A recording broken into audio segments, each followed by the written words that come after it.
Definitely cooling down, and that means chilly fall evenings. And one way to warm up indoors is with a lovely steaming bowl of soup. Soup can be a side dish, or it can be the main meal. And here with a delicious butternut squash soup recipe is Chef Dan Catanio. Dan, you know we love you, and this is one of my absolute favorite meals, is creating soup. Yeah, because it's so versatile. You can make almost anything.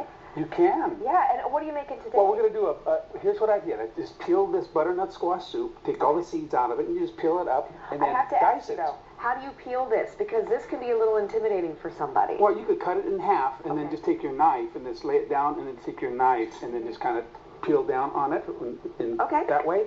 Or with the peeler, hold down real tight, and it'll peel all the way through. Then just cut it right in half. Okay. Take the seeds out and dice it. Can I share my little trick? Sure. I cut it in half, I put it in the oven for just a slight moment, then it's softer, and then I scoop out the interior. Because I'm not professional like you, and if I do that, I end up taking a finger off. I have to be honest, I do. But you know what? That is a great way and a great tip.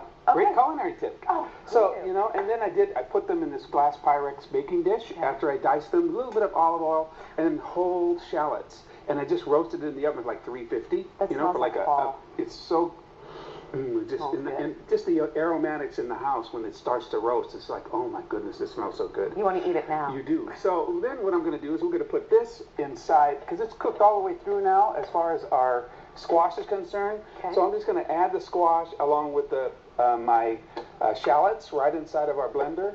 And this is about 2 pounds of yellow squash that I've used here. Okay. And you could buy it, sometimes you could buy it also diced, already completed. You know, you don't have to worry about having to peel it. Yes, that's another easy, fast trick, too. Especially if you don't have a lot of time, but you want to do something hearty and healthy at home. And then also, you don't have to do a soup with this. You could do, many other things other than soup with this. You could use it as a regular side vegetable if you want.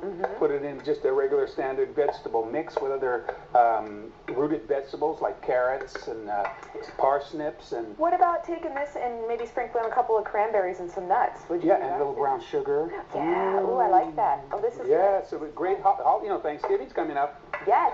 Okay, we're giving you a little tips right now. Then I just have a vegetable broth. You could use chicken broth. A lot of the recipes say chicken broth, but you know what? You want to keep it all vegan, all vegetarian. You just use vegetable broth. They're in the store. Okay, great.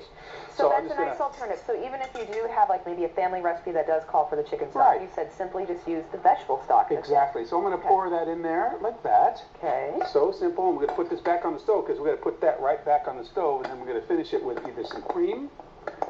Okay, and put that down, and then we're just going to turn it on, blend that up.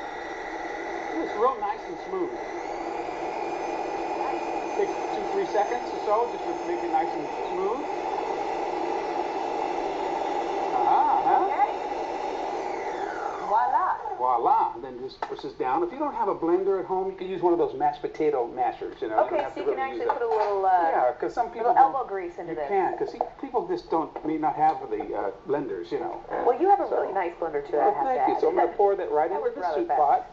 So, and that's cooking. Have it on medium, high. And Chef Dan, what kind of consistency do you want with something like this? Is it okay to leave a couple of chunks? Do you want it really creamy and smooth, or is it kind of preference? A lot of the recipes say make it real nice and smooth, but you know what? You could keep it a little chunky if you want, and you could take some of the squash and cut them in more diced pieces and also fold them in as well. Okay.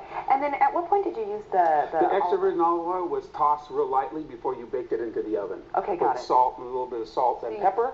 Okay. Oh, we're getting nice and warm here. So, and then we just add some cream right to the soup. Okay. And then, as I mentioned to you before we started doing this cooking demo, if you don't want to add any dairy products at all, you could use yogurt. Like right here I have some yogurt. It's a pineapple and mango yogurt. So I'm just going to add a few teaspoons of that into the soup to give it an extra added sweetness to it. Okay, so so you're actually using flavored. Yes, it's a flavored yogurt. No kidding. Mango and pineapple. And then if you need no dairy, obviously, in this, because you're perhaps a personal preference, or maybe you do have a dietary need to avoid dairy, you could use like soy yogurt. Right, soy yogurt, you know, and to avoid having to use that heavy creams are half and half. Okay, so in addition to blending the veggies then, you add the cream in there, and that's where you get the nice kind of heartiness, right? Yes. The creamy. That's right. And then just a little bit of salt and pepper mix. I have my own little blend mix that I have and that I share because I do cooking classes.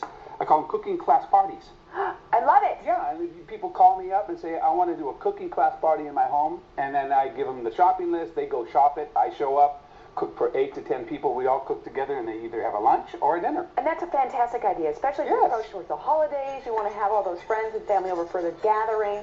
You're going to have a meal anyway, so why not get everybody involved, and you can learn something at the same time. Exactly true. And then it's so much fun. I've had like 4 already in Roseville already, and in the Lincoln area, and just go to their home and start preparing and having a fun time. And where do people find you? So on my Facebook page, you know, my website's being worked on right now, but you can get me on Facebook.